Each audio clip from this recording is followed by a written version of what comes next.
আপনারা অনেকেই আমার ডায়েট চার্টের ভিডিও বা রুটিনটা চেয়েছেন যে আমি 2 মাসে কীভাবে 20 কেজি ওজন কমিয়েছি। তো প্রথমে ঘুম থেকে উঠে আমি একটা দারচিনির পানি খেয়েছি, যেহেতু আমার পিসিওডি ছিল। তো যাদের পিসিওএস বা পিসিওডি তারা কিন্তু সকালবেলা দারচিনি পানিটা পান করবেন। এরপর আধা ঘন্টার জন্য বাইরে হাঁটতে যেতে হবে, আর আধা ঘন্টা রুমের মধ্যে ফুল বডি ব্যায়াম অথবা জুম্মা ডান্স করতে পারেন। তারপর 1 গ্লাস চিয়া সিডের পানি খেয়ে নিয়েছিলাম। এরপর সকালের নাস্তা 9টা থেকে 10টার মধ্যে কমপ্লিট করেছি, কারণ আমি ইন্টারমিটেন্ট ফাস্টিংয়ের মধ্যে কিউরেট করেছিলাম। আমি 14 ঘন্টা থেকে 16 ঘন্টা ফাস্টিং করেছি, যেহেতু আমার উচ্চতা অনুযায়ী 20 কেজি ওজন বেশি ছিল। যাই হোক, সকালে নাস্তায় ছিল 2টা ডিম পোচ, 1 মুঠ হচ্ছে চীনাবাদাম, আপনারা কাঠবাদাম রাখতে পারেন 4টা, আর ছিল 1 বাটি সবজি। এটাই ছিল সকালের নাস্তা। আর ডায়েটে কিন্তু অবশ্যই 3 লিটার পানি পান করতে হবে। 1 লিটার পানি কিন্তু আপনাকে ডিটক্স ওয়াটার রাখতে হবে। এরপর দুপুরের খাবার আপনি হচ্ছে 2টার মধ্যে কমপ্লিট করবেন। এখানে রাখবেন হচ্ছে 1 বাটি সালাদ, মাছ, মাংস অথবা ডিম, আর রাখবেন হচ্ছে প্রচুর পরিমাণে শাকসবজি।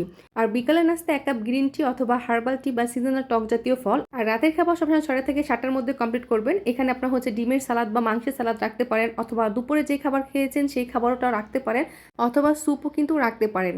আর এই ডায়েট চার্টটা কিন্তু ফলো করে আমি 2 মাসে 20 কেজি ওজন কমিয়েছি। পিসিওডিকে ছাড়িয়ে আমি কিন্তু মা হয়েছি আলহামদুলিল্লাহ। আমার বাচ্চার বয়স এখন 3 মাস।